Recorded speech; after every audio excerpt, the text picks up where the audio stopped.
విశాఖ తీరంలో rescue operation కొనసాగుతోంది. విశాఖ చేపల రేవు నుంచి వేటకు వెళ్లి సముద్రంలో గల్లంతైన వారి కోసం 3 నౌకలు 2 హెలికాప్టర్స్ తో రెస్క్యూ ఆపరేషన్ చేపట్టారు.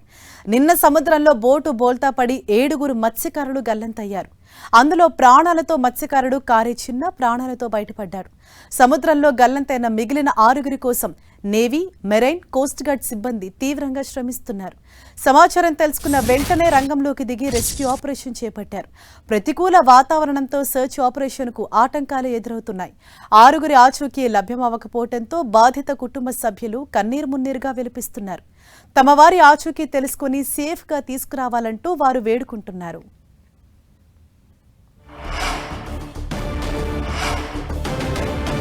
ఈ నెల 1వ తేదీన విశాఖ చేపల రేవు నుంచి బోటులో చేపల వేటకు వెళ్లారు 7 మత్స్యకారులు.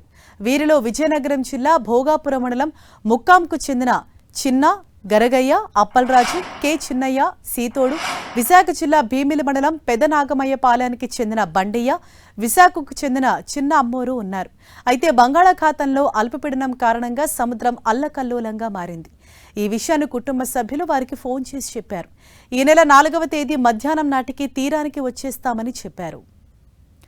శనివారం సాయంత్రం వరకు కూడా వారు రాకపోవడంతో 6 ఫోన్లు చేశారు కుటుంబ సభ్యులు. వారి ఫోన్లు స్విచ్ ఆఫ్ అవ్వటం, సిగ్నల్స్ లేకపోవడంతో తమ వారికి ఏమైందోనని తీవ్ర ఆందోళనకు గురయ్యారు. వెంటనే విషయాన్ని మత్స్యశాఖ అధికారులకు తెలియజేశారు బాధిత కుటుంబ సభ్యులు. రంగంలోకి దిగిన అధికారులు సముద్రంలో గల్లంతైన 7 మత్స్యకారుల కోసం రెస్క్యూ ఆపరేషన్ చేపట్టారు. బోటు యజమాని కారే చిన్నయ్యను సురక్షితంగా ఒడ్డుకు చేర్చారు. మిగిలిన వారి ఆచూకీ లభ్యం కాకపోవడంతో గాలిస్తున్నారు.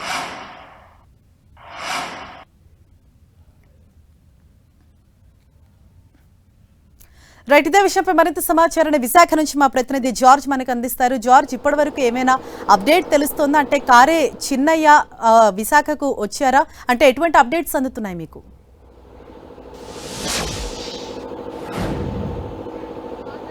గల్లంతైన 6 ఆచూకీ కోసం ఇంకా ముమ్మరంగా గాలింపు చర్యలు అనేవి కొనసాగుతూ ఉన్నాయి. ముఖ్యంగా ఇటు కోస్ట్ గార్డు, అలాగే మెరైన్ పోలీసులు, నేవీ ఈ 3 బృందాలు సైతం కూడా సమన్వయంతో ఆచూకీ కనుగొనేందుకు ముమ్మర ప్రయత్నాలు అయితే చేస్తూ ఉన్నారు. 2 హెలికాప్టర్లు, 3 నౌకలతో ఈ గాలింపు చర్యలు అనేవి కొనసాగుతూ ఉన్నాయి. దాదాపుగా ఈ ఘటన జరిగి దాదాపుగా 24 గంటలు గడిచిన తర్వాత కూడా వారి ఆచూకీ అనేది లభ్యం కాలేదు. అయితే కారే చిన్న మాత్రం సురక్షితంగా బయటపడ్డారు. చైనా యొక్క కార్గో నౌక అతనికి లైఫ్ జాకెట్ అందించడం, దాన్ని అందుకొని అతను లంగర్ ద్వారా ఆ షిప్ లోకి ఎక్కడం జరిగింది. మిగిలిన వారంతా కూడా ఏమయ్యారో తెలియదంటూ కూడా చిన్నయ్య సైతం కూడా ఒక వీడియోని విడుదల చేశాడు. అసలు ఆ ప్రమాదం ఎలా జరిగిందనేది కూడా చెప్పడం జరిగింది. దాదాపుగా వాళ్ళు తిరిగి వచ్చే సమయంలో 1వ తేదీన వాళ్ళంతా కూడా వేటకు వెళ్లారు. వేటకు వెళ్లిన తర్వాత వేట ముగించుకొని అలల ఉధృతి చాలా ఎక్కువగా ఉన్న నేపథ్యంలో వాళ్ళందరూ కూడా తిరిగి రావాలని భావించారు. తిరిగి వస్తూ ఉన్న క్రమంలో ఒక్కసారిగా అలల దాటికి ఆ పడవ అనేది బోల్తా పడింది. ఈ బోల్తా పడిన ఘటన చూసుకున్నట్లయితే గనక వారు దాదాపుగా 9 గంటల పాటు ఆ బోటు పైనే వాళ్ళంతా కూడా ఉన్నారు.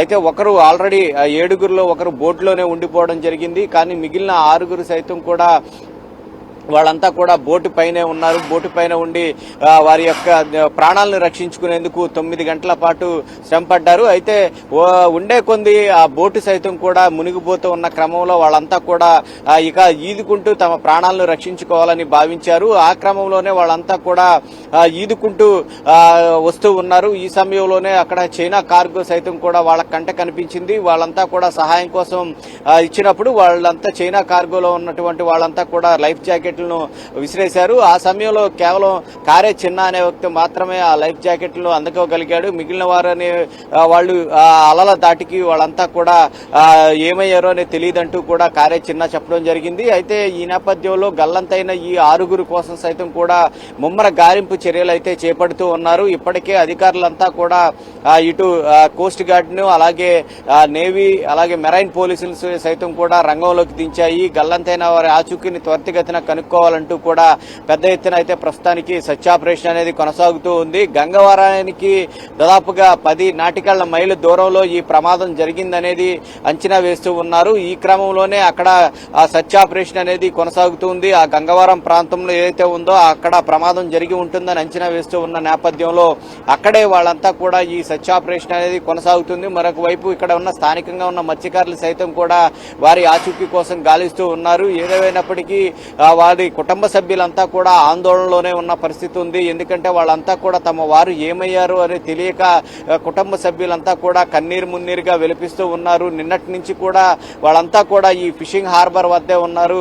మరొక వైపు ఏదైతే కార్య చిన్నారు ఎవరైతే ఉన్నారో అతన్ని ఈ రోజు కోస్ట్ గార్డ్ అధికారులు ఈ రోజు ఇక్కడికి తీసుకువచ్చే అవకాశం కనిపిస్తూ ఉంది. ఫిషింగ్ హార్బర్ కు తీసుకువచ్చే అవకాశం అయితే కనిపిస్తూ ఉంది. ఎందుకంటే నిన్న చైనా కార్గో నౌకలో ఆయన సురక్షితంగా ఉన్నారనే సమాచారం అందిన నేపథ్యంలో అక్కడికి చైనా కార్గో వద్దకు కోస్ట్ గార్డ్ సిబ్బంది వెళ్లడం జరిగింది. ఎవరైతే కార్య చిన్నాన్ని సైతం కూడా ఇక్కడికి ఏదైతే ఫిషింగ్ హార్బర్ వద్దకు తీసుకొచ్చే అవకాశం అయితే కనిపిస్తూ ఉంది. ఈ రోజు కార్య చిన్న సైతం కూడా ఈ ఫిషింగ్ హార్బర్ కు చేరుకొని ఉన్నారు. అయితే ఈ ప్రమాదానికి సంబంధించి ఏ విధంగా జరిగిందనేది ఇప్పటికే కార్య చిన్న సైతం కూడా వివరించాడు. కేవలం ఈ వేటను ముగించుకొని వస్తూ ఉన్న సమయంలో అలల ఉధృత తాకిడి కారణంగానే ఈ బోట్ అనేది బోల్తా పడింది. బోటు బోల్తా పడిన తర్వాత తమ ప్రాణాలను రక్షించుకునేందుకు బోటు మీదే దాదాపుగా సహాయం కోసం 9 గంటల వరకు కూడా చూశామంటూ కూడా కార్య చిన్న ఒక వీడియో ద్వారా అయితే సమాచారం అందించారు. ఈ ఆచూకీ కోసం అంటే ఇప్పటికే రాష్ట్ర ప్రభుత్వం సైతం కూడా ఈ మత్స్యకారులు ఎవరైతే గల్లంతయ్యారో వారి ఆచూకీ కనుక్కోవాలంటూ కూడా అధికారులకు ఇప్పటికే ఆదేశాలు జారీ చేశారు. స్వయంగా ఇటు సీఎం చంద్రబాబుతో పాటు ఇటు డిప్యూటీ సీఎం అలాగే స్థానికంగా ఉన్న ఇటు ఉత్తరాంధ్ర జిల్లాలకు సంబంధించిన మంత్రులతో పాటు రాష్ట్ర వ్యాప్తంగా ఉన్న మంత్రులు సైతం కూడా ఈ ఘటనకు సంబంధించి దిగ్భ్రాంతి వ్యక్తం చేశారు. అంతేకాకుండా వారి యొక్క ఆచూకీని కనుగొనేందుకు త్వరితగతిన అధికారులు సమన్వయంతో పనిచేయాలని, త్వరితగతిన వారి ఆచూకీని కనుగోవాలని, అవసరమైతే కనుక ఇతర సహాయాలు సైతం కూడా తీసుకోవాలంటూ కూడా చెప్పడం జరిగింది. అయితే ఇక్కడ సహాయక చర్యలు ఏ విధంగా కొనసాగుతూ ఉన్నాయి, అంతేకాకుండా ఏ బోట్లు అలాగే ఏ నౌకలు అలాగే హెలికాప్టర్ల ద్వారా ఈ సహాయక చర్యలు చేపడుతున్నామనే దాని మీద సైతం కూడా అధికారులు వివరణ ఇచ్చారు. అంతేకాకుండా స్థానికంగా ఉన్నటువంటి ఎమ్మెల్యేలతో పాటు ఇక్కడ జిల్లా అధికారులు సైతం కూడా ఈ మత్స్యకారుల దగ్గరకు వచ్చి పరిస్థితిని అయితే వివరించారు. సాధ్యమైనంత త్వరగా వారి ఆచూకీని కనిపెడతామంటూ కూడా వాళ్ళు తెలపడం జరిగింది. అయితే ఇక్కడ ఉన్న ఏదైతే పరిస్థితిని బట్టి చూసుకున్నట్లయితే కనుక ఫిషింగ్ హార్బర్ లో తమ వారి ఆచూకీ ఈ రోజైనా తెలుస్తుందంటూ కూడా ఇక్కడ ఉన్న మత్స్యకారులు అయితే ఆశగా ఎదురు చూస్తూ ఉన్నారు. వారంతా కూడా క్షేమంగా తిరిగి రావాలంటూ కూడా గంగమ్మ తల్లిని మేము కోరుకుంటున్నామంటూ కూడా ఇక్కడ ఉన్న స్థానిక మత్స్యకారులు అయితే చెప్తూ ఉన్న పరిస్థితి ఉంది. ఏదేమైనప్పటికీ ఈ రోజు కీలకంగా ఈ సెర్చ్ ఆపరేషన్ అనేది మారనుంది. ఈ రోజు సైతం కూడా ఈ సెర్చ్ ఆపరేషన్ లో వారి ఆచూకీ అయితే దొరికే అవకాశం అయితే కనిపిస్తూ ఉంది. ఏదైతే ఈ 6 గల్లంతయ్యారో ఏదైతే చిన్న చెప్పినట్టు ఒక అతను బోట్లోనే ఉండిపోయాడని చెప్తూ ఉన్నారు. ఆ ప్రమాదం జరిగిన సమయంలో ఆ బోటు లో అది కిందకు వెళ్ళిపోయి ఉంటుంది కాబట్టి మిగిలిన 5 ఎక్కడ ఉన్నారనే దాని మీద కూడా సైతం కూడా సమాచారం లేదు. కాబట్టి ఈ రోజు ఈ సెర్చ్ ఆపరేషన్ లో 6 ఆచూకీ సైతం కూడా కనుగొనే అవకాశం అయితే కనిపిస్తూ ఉంది. Thank you George.